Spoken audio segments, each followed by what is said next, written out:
সন্তান মা বাবার কাছেই কখনোই কিন্তু বড় হয় না। সে বড় হোক আর ছোট হোক, যাই হোক, মা বাবার দায়িত্ব কিন্তু সন্তানের প্রতি সবসময়ই থাকে আর থাকবেই।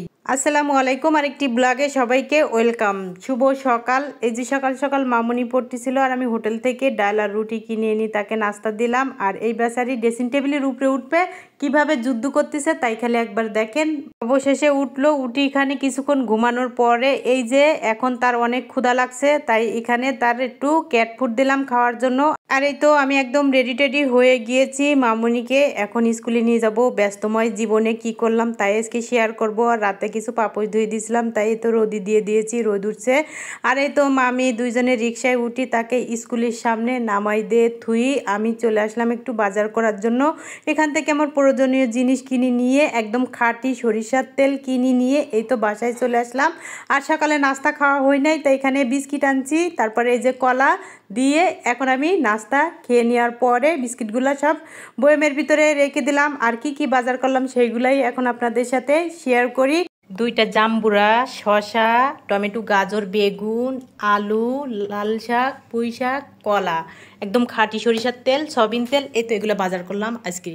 তারপরে এখন হলো বিকেল, আবার রেডি টেডি হয়ে এই তো বেরিয়ে পড়লাম। আর আমার সাথে এই যে সিম্বাটা যাওয়ার জন্য দেখেন দৌড়পাড়ি চলে আসতেছে, দুই সাইডে মুরগি, তা দেখেও ভয় পাচ্ছে না।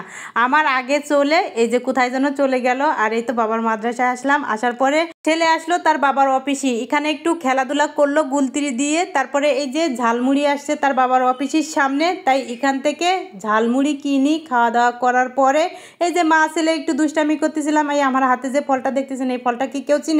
চিনে থাকলে অবশ্যই যে কমেন্টে জানাবেন। তাকে মাদ্রাসায় দিয়ে আমি চলে আসতেছিলাম, আর ও রোডের ওই পারে ছিল, দৌড়পাড়ি এই পারে চলে আসছে আমারে দেখে খাওয়ার জন্য। আমি তো তার জন্য কিছু নিয়ে আসি নাই, আমি চলে আসতেছিলাম, দেখেন আমার পিছন পিছন দৌড়পাড়ি চলে আসতেছিল, তাই তাকে একটু আদর করে দিয়ে তুই আমি ফাইনালি এই তো বাসায় চলে আসলাম। আসার পরে এই যে বাসার থেকে কিছু কোয়েল পাখির ডিম নিলাম, আর কোয়েল পাখির ডিম আমার ছেলে মেয়ে অনেক পছন্দ করে। আর এখানে এই যে রুই মাছ একটু হলুদ মরিচ মাখিয়ে নিলাম, আর সব কিছু এই যে কাটাকুটি করে রেখে দিলাম।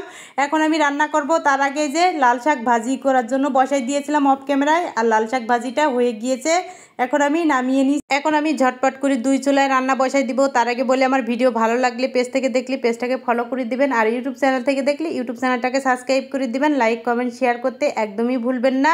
আর কিরা কোন জায়গা থেকে আমার ভিডিওটা দেখছেন অবশ্যই কমেন্টে জানাবেন। এই তো আমি মাছ ভাজি বসাই দিয়েছি, আর পাশের চুলায় যে পেঁয়াজ মরিচ কষাই নেওয়ার পরে এখানে দিয়ে দিলাম আমি কচুরমুখী আর আলু দিয়ে আমি আজকে চিংড়ি মাছ রান্না করব।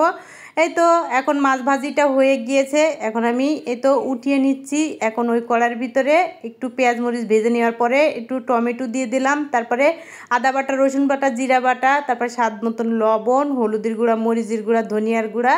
এই তো এখন কচুরমুখী কষানো হয়ে গেছে, পানি দিয়ে পাশের চুলায় দিয়ে দিয়েছি, আর অফ ক্যামেরা আমি পানি দিয়ে দিয়েছিলাম। এখন হয়ে গিয়েছে দুই পদের তরকারি, এখন আমি নামিয়ে নিচ্ছি আমাদের রাতের খাবার। এই তো লাল শাক ভাজি, রুই মাছ ভুনা, কচুরমুখী দিয়ে চিংড়ি মাছ।